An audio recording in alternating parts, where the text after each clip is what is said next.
Big which you have come here to see, was sunk in 1880, some 100 years after its adopted town of Blaenavon was founded, arising around the first ironworks of Messrs. Hill, Hopkins and Pratt. For the men who worked out their lives in the galleries of Big Pit, Blaenavon was the centre of their private lives, their hardships and their pleasures. Blaenavon was a town built out of the Industrial Revolution. Little has changed in the town of Blaenavon since the prosperity of the 1880s, and much of what was customary to the miners of the days of Big Pit still remains to be seen in and around the old town. A visit to Big Pit is not complete without savouring the nostalgia of the historic buildings, public places, industrial cottages, inns and eating places of the old workers' town. This valley where the workers and masters of the revolutionary past struggled through their lives has become known as the Cordell country. And why? Nearly 30 years ago, an unknown writer wandered in these mountains seeking to bring to life the history of a people lost in time. The book he wrote was to become world famous. It was translated into over 20 languages and has become a classic used in schools and universities. Millions of copies have been sold, and it is still in print. The title of that novel is Rape of the Fair Country, and the name of the author is Alexander Cordell. Coming as a stranger to the little town of Blaenavon, Cordell wrote, "I was terrified at what I saw. It appeared to me that I had stumbled upon a lunar landscape, an upheaval of dirt monuments left by forgotten generations, a people of myths and legends who had picked up their mandrels and shovels and walked off into the sunset with scarcely a word to tell of their passing. A people of an ancient iron-making town which existed long before the coal era of Big Pit was born, men and women of specialist trades who over 200 years ago made iron in little wayside bloomeries, tiny forges that blossomed into the North Street furnaces. They tell me that you could read a newspaper at night in the crooked little streets of Blaenavon town," says Cordell, "that you could read Charles Dickens in the furnace glare of your bedroom window.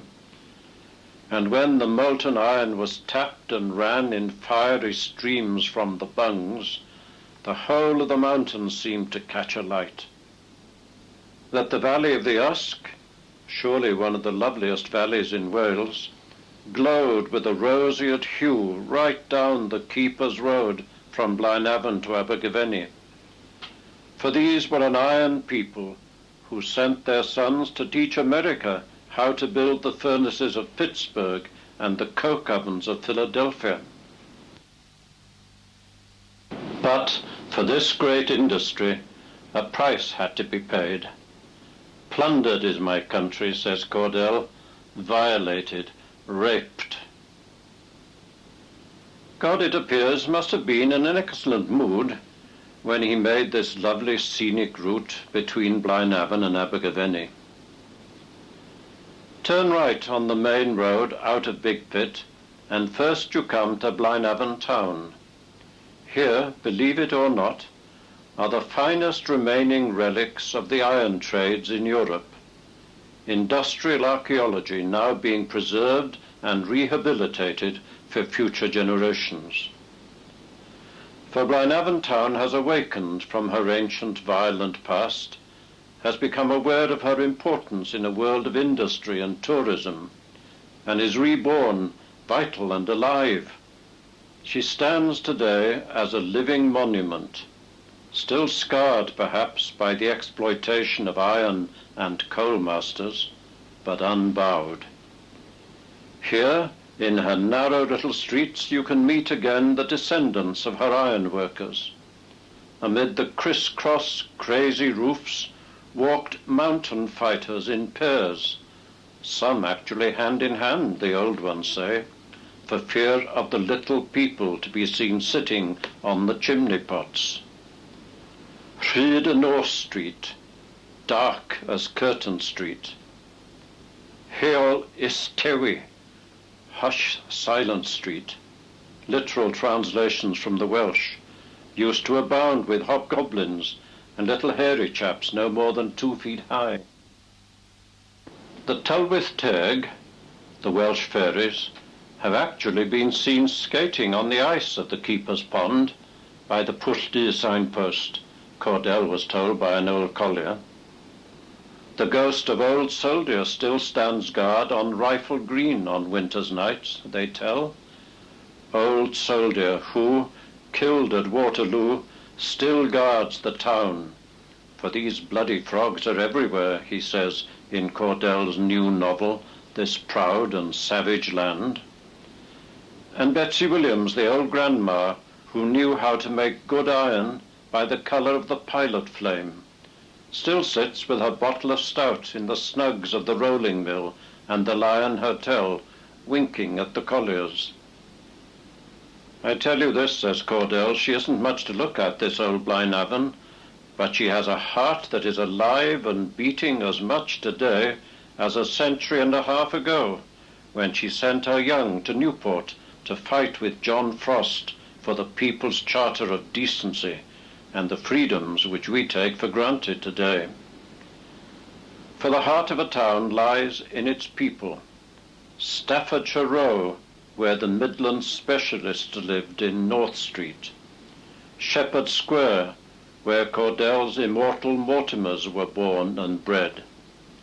The Drum and Monkey and the company shop next door. Stack Square, Engine Row, the barracks at the top of North Street, where the 2nd Devon Regiment was stationed to keep order among the riotous Welsh in the times of Blaenavon's hardships. St. Peter's School, where the saintly Sarah Hopkins taught.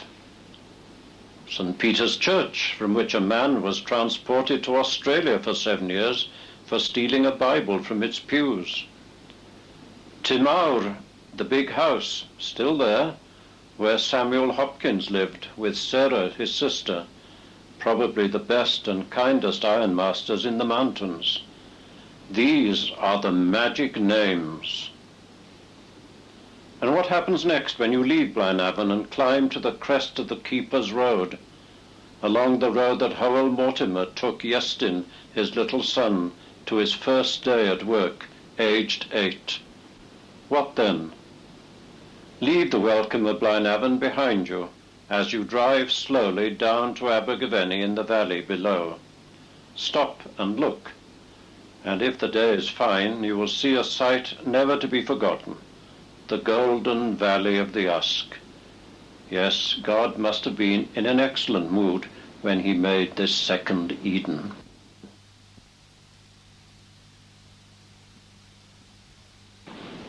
Here, the white blood of the beautiful Blorenge mountain gushes in torrents to the mothering Usk. Drive slowly past the Giant's Crust, the name an old collier gave to ancient Garenderis, whose tramroad cuts into the breast of the mountain on its way down to the canal at Llanfoist. This, the pulsing artery of the Welsh Industrial Revolution. Call into the newly built Cordell Country Inn and see the work of the artist Ron Francis, who has immortalized Cordell's book in scenes that bring his pages alive. Then, refreshed, drive down to the Fiddler's Elbow and take the road to the valley. Blaenavon and its ancient past, says Cordell, is mesmeric. Hold in your cupped hands the cinders of its long dead fires, and long after you have left Wales, you will hear the voices of these lost people calling on the mountain wind.